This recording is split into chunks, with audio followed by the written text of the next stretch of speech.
I believe that people are inherently good. What do I mean by good? Well, good as a word, you might think it's very close to the word God, and perhaps they're derived from the same source. But not to get into the etymology. What is good? Good is what's best for nature. Good is what's best for this web that's woven, and we don't know exactly what that is or what that means. As petty humans, if you will, just going by what we think we know, the things that we've learned in our lives, we build our own assessment of what's good and bad, what's good versus evil, if you will, this kind of dichotomy. But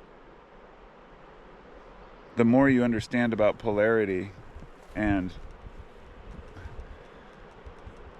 the natural tendency for everything that's in flux to have opposites, like fire and water, good and bad is somewhat relative to the big picture. What I say when I say most people I think are good is that most people, given the proper environment and a proper understanding of how to live within that environment, will have a very good demeanor and, how do I say it? If we're given the proper foundation and the proper environment, humans will flourish. When we look back at history, as we know, history is written by the victors, as they say, but it was really written by those who had power. And things could always be written in a way that made humans look vicious. The amount of war and murder and poverty and greed that we've seen in this world, it's not a reflection of people being evil. And most of the time it's a reflection of people wanting more for themselves or thinking that they're in the right. And trying to understand why we fight wars, and why we go to battle over ideas or land, it's understandable, because a lot of folks are misled about what's important. And it's usually one person who can influence a group to believe that they need to bring harm to another group for their own safety. And I don't really think that the individual is necessarily evil. Think of a military general who, decides to order an invasion on someone else's camp or a village, whatever it might be. What are the intentions behind that? A person may think that they're in the right and believe that they're righteous. I don't necessarily think of that as evil. I think it's just ignorance. That if you eliminate that history that is written by the victors, you realize that 99.9% of history were people living in groups and cooperating. Competition, I still believe, is very healthy. I think that this is something I talked about a few years back, and was having a discussion with somebody about whether competition is necessary for a healthy society, and I believe it is. And I'm not just talking about, cutthroat politics or running other people out of business so you can dominate. It's a healthy competition. Say when you look at a friend who's doing really well even, and you think, I want to be doing that well, or I want to be that healthy. It's not that you're competing with another person, it's that you're inspired by them to want to have what they have or be like them in some way for your own sake. That competition helps us grow. But ultimately, most of it's cooperation. And the reason why we can't seem to cooperate is simple. We're not given the proper environment.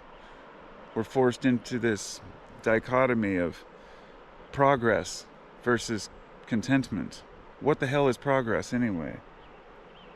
What is progress in a society? What are we moving towards? We don't even ask that question. we're just convinced that we're doing the right thing by creating more and doing more. And perhaps that is our path on this planet. It reminds me of the George Carlin when he said, "What does the earth want with us?" Maybe we were just here to make plastic because it couldn't do it itself. It's a great joke that never gets old.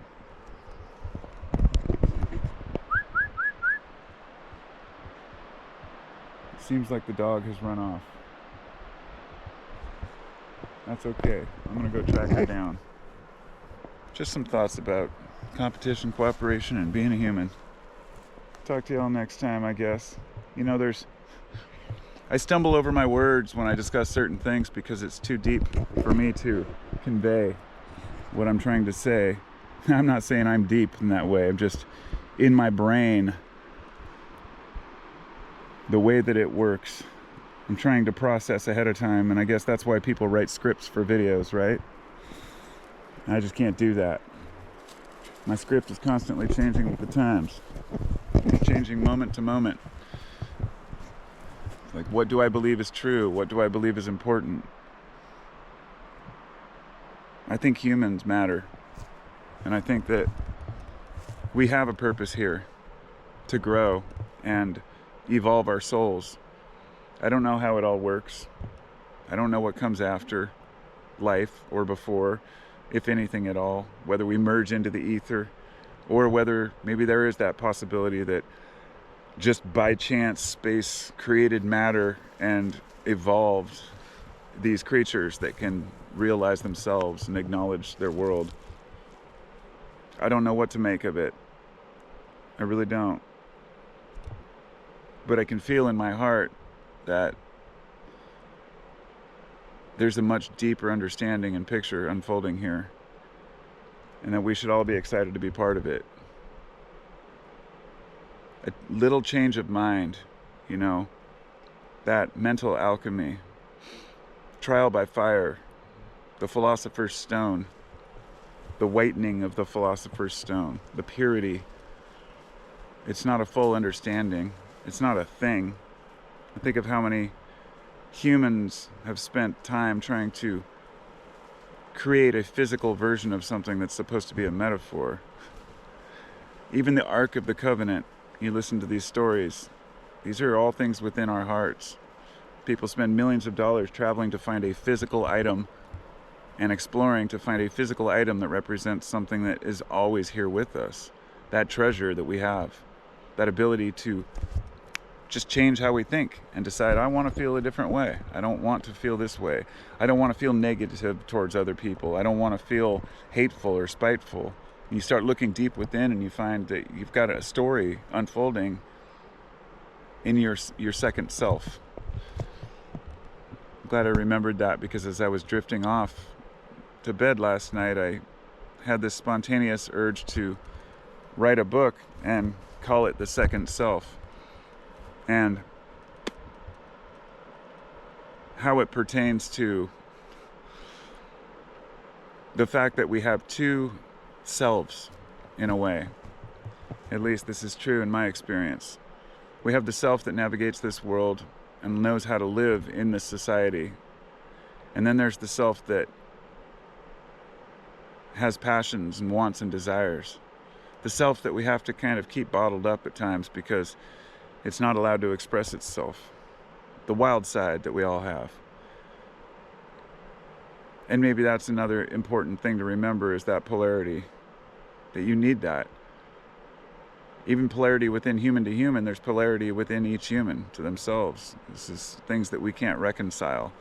You know, these ambivalent attitudes that we have about things. I don't know if I like that or not, or I don't know what's right or wrong. It's good. It's good to ponder. It's good to process and try to figure these things out, because if we just make an assessment and a choice and say this is how things are, we often don't realize until later that we were completely wrong. How many things have we discovered as adults that we thought were true as kids that we think this is not true at all, right? Only if you're willing to keep learning. As I've heard many people mention, I've said this before, but there's this belief when you're young that you get to a certain age and then you know shit, that you know, that you actually can discover what all the adults know about reality. And then you get older and older and realize adults don't know any more than a kid. In fact, kids are probably more in touch with truth than any adult out there.